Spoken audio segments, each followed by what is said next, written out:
All right.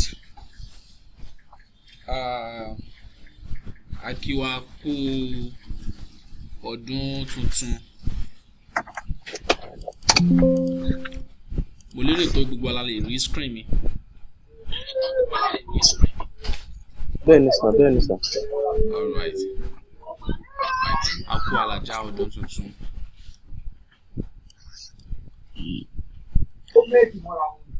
So, láì ní gbára wà ní àkókò ẹ mọ̀ máa sọ pé téèyàn bá ti dé ojú iṣẹ́ ṣíṣe lèèyàn ń ṣe àti wà nínú ọdún tuntun, so oníkálukú wa gbọ́dọ̀ tún san ṣòkòtò wa fún àwọn nǹkan tí a fẹ́ ṣe. Wọ́n sọ pé get into action. So a nílò láti tún máa àti ṣe gbogbo gbádùn lọ ní Christmas àti ọdún tó lọ, so àkókò lélẹ̀ báyìí láti tún bọ́ sí ojú iṣẹ́. So fún ẹ̀kọ́ wa tá à ń tẹ̀síwájú,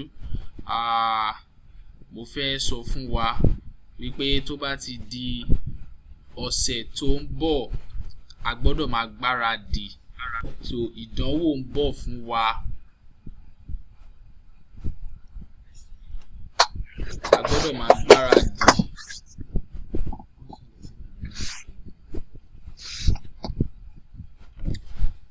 Ṣé ó yé wa báyẹn? Ká máa gbáradì torí pé ìdánwò ń bọ̀ lọ́nà.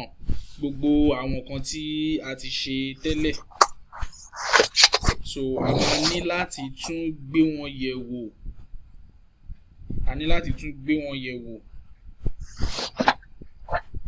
Eléyìí máa lè ràn wá lọ́wọ́ láti lè ṣe àṣeyege nínú ìdánwò tí a fẹ́ ṣe.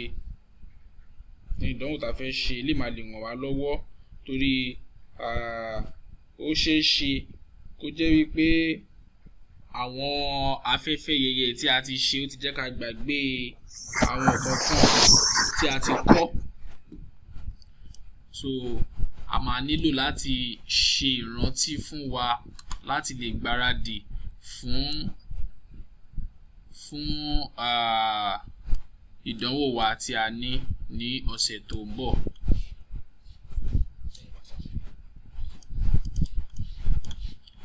Àbí ẹ sọ fún mi báwo la ṣe ń fi àbí ẹ̀rù ń bà wá wípé a fẹ́ ṣèdánwò.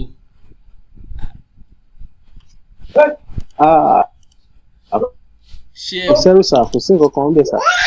Ẹ̀rù bà wá bí Mr. Mide, Mr. Salam ńkọ́? Bẹ́ẹ̀ni sà. Mr. Michael, Mr. Adekunbi.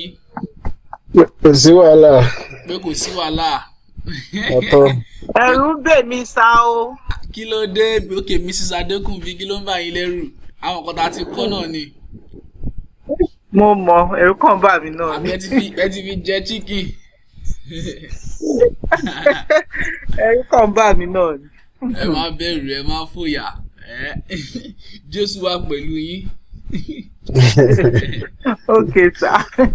So ẹ má bẹ̀rù, a máa ṣe revision.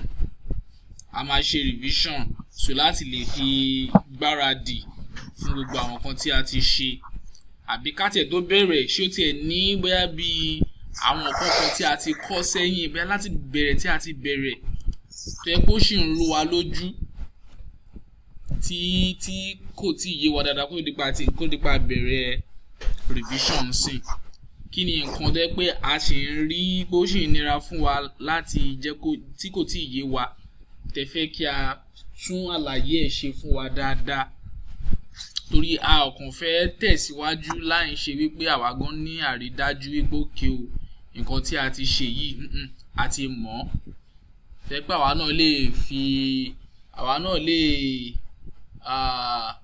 lè fi gbóyà wípé òkè student wa ó ti mọ̀ kan báyìí.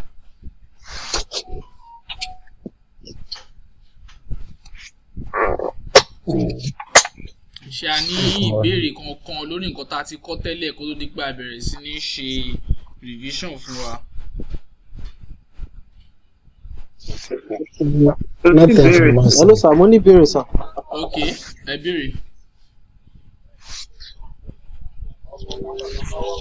Hello sir, Hello mo ń gbọ́ yín, ẹ béèrè yín sà. mo ní ìbéèrè sir. Ìbéèrè tí mo ní ni àwọn candles yẹn náà ni mo ní ìbéèrè fún. ok ẹ béèrè èwo lẹ ní béèrè lórí Ṣé ẹ ẹ. gbọ́ mi sir? mo ń gbọ́ yín. Bẹ́ẹ̀ni. Àwọn candle kan wà tí ó máa ń ní body tó máa ń gùn tó dẹ̀ máa ń ní wicks yẹn náà dẹ̀ máa ń gùn àti ìsàlẹ̀ yẹn á wá kéré. Mo fẹ́ béèrè pé candle wo la lè àwọn candle wo la lè pe irú àwọn candle yẹn tó máa ń gùn lọ sókè. ẹ sọ wípé bọ́ọ̀dì ẹ̀ ó máa ń gùn. Ẹ ti understand? Ó máa ń gùn bẹ́ẹ̀ ni, ó máa ń dàbí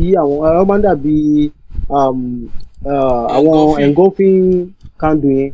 ok Bẹ́ẹ̀ ni ó máa gùn, ó dẹ̀ máa ní wicks yẹn máa gùn lókè, wicks ìsàlẹ̀ á wá kéré, á gùn náà bọ̀ ó máa wá short. Mo wá fẹ́ béèrè pé candle wo la lè pè sà. ok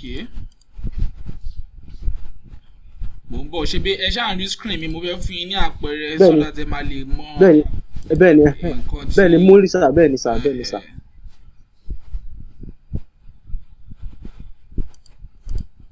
ṣe irú àpẹẹrẹ nǹkan báyìí.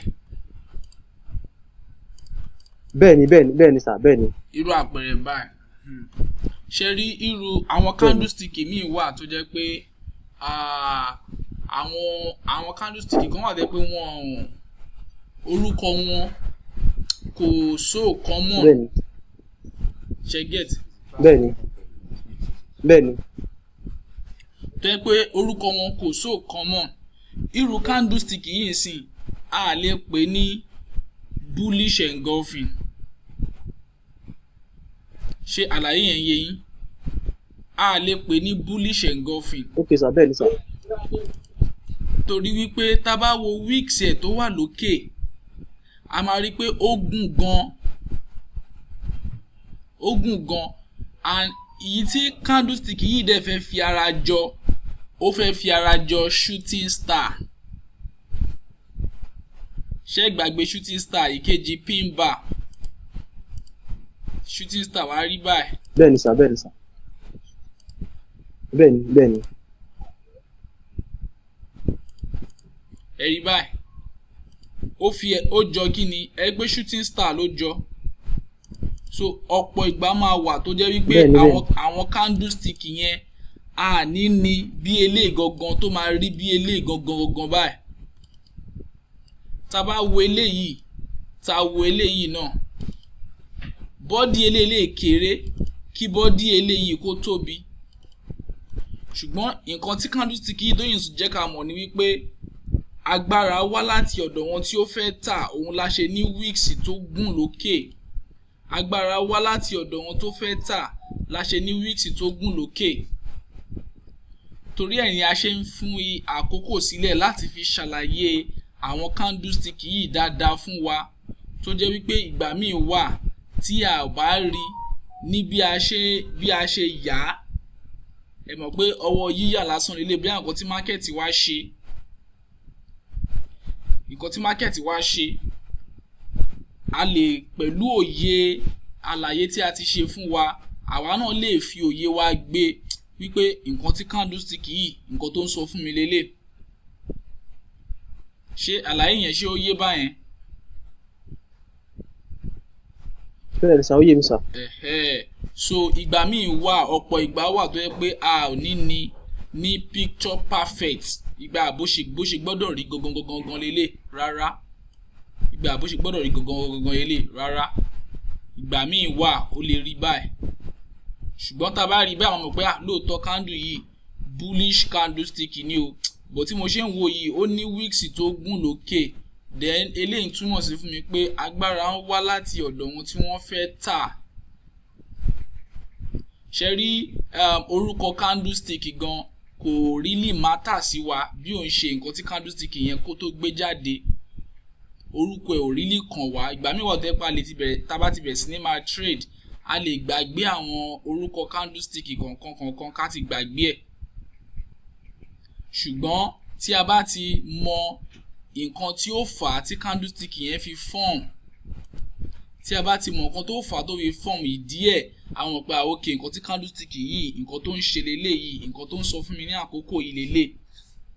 So àwọn orúkọ ńgbà míì kò really matter bí ó ń ṣe pé nǹkan tí candlestick yẹn ń ṣe tí a ti mọ̀. Ẹ mọ̀ pé gbàtà bẹ̀rẹ̀ mo sọ fún wa pé ó dàbí àrokò ni, tí a bá ti rí a mọ̀ nǹkan tó ń sọ fún wa. So òun ni àwọn candlestick míì wà bẹ́ẹ̀ tẹ́ pé àní ní picture perfect gbé àbọ̀ ṣe ti yà fún wa bẹ́ẹ̀ náà ló ṣe gbọ́dọ̀ rí rárá. Kódà a ṣe máa ṣe àwọn nǹkan míì, ó ní àwọn ẹ̀kọ́ kan tá a ṣe máa kọ́ tó jẹ́ pé a máa rí oríṣiríṣi, a máa ya àwọn oríṣiríṣi scenario bí àwọn nǹkan yẹn ṣe lè rí fún wa. Tá bá bọ́ sórí chart náà a máa rí bẹ́ẹ̀ náà pé oríṣiríṣi ọ̀nà náà ni kíní lè fi lè jẹyọ jáde, àmọ́ tí a bá ti rí a máa lè dámọ̀ pé nǹkan tí market yìí nǹkan tó ń sọ leléyìí. Ó kàn lè máa wà ní bóyá bí a ṣe lọ yá nínú pé bóyá ó wọ́ díẹ̀. Ṣé ó yé wa báyẹn? Hello Mr. Muideen, ṣé ó yé wa?